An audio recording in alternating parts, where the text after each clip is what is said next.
नमस्कार, मी पंजाब 2025 आणि सकाळी एक इंस्टामध्ये व्हिडिओ टाकला होता, तर त्याच्यामध्ये कोरड होता हरभरा दाखविला. आणि ही बागायती आहे इंदोरचा 81 नंबर आणि खूप योग्य जाती आहे.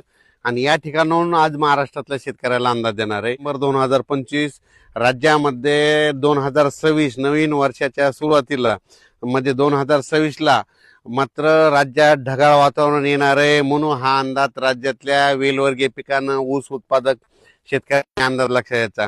म्हणजे सांगायचं झालं तर राज्यात 30 तारखेपर्यंत आणखीन थंडीची लाट राहणार आहे. दिवसा वारं सुटल, थंडी जाणवल. पण 1 तारखे मात्र 1 जानेवारी 2026 पासून मात्र राज्यात ढगाळ वातावरण दिसणार आहे, म्हणून हा अंदाज लक्षात घ्यायचा. म्हणजे सांगायचं तर जानेवारीच्या पहिल्या आठवड्यात राज्यात ढगाळ वातावरण राहणार आहे, म्हणून हा अंदाज सर्व शेतकऱ्यांनी लक्षात घ्यायचा.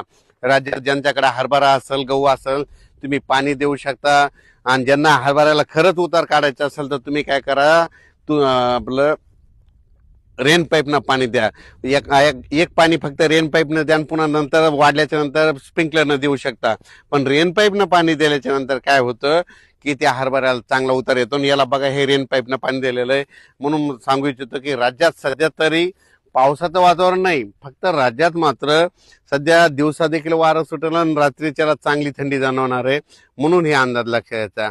मग सांगायचं झालं तर पूर्व विदर्भ, पश्चिम विदर्भ, दक्षिण महाराष्ट्र, उत्तर महाराष्ट्र, कोकणपट्टी, खानदेश म्हणजे आज 24 तारखेपासून तर 30 तारखेपर्यंत असं दिवसा राज्यात थोडं क्लाउडली दिसेल, म्हणजे आभाळ दिसेल, पण त्याच्यामध्ये काही पाऊस नसणार नाही, पण त्याच्यामध्ये गारवा राहणार आहे, म्हणून हा अंदाज लक्षात यायचा.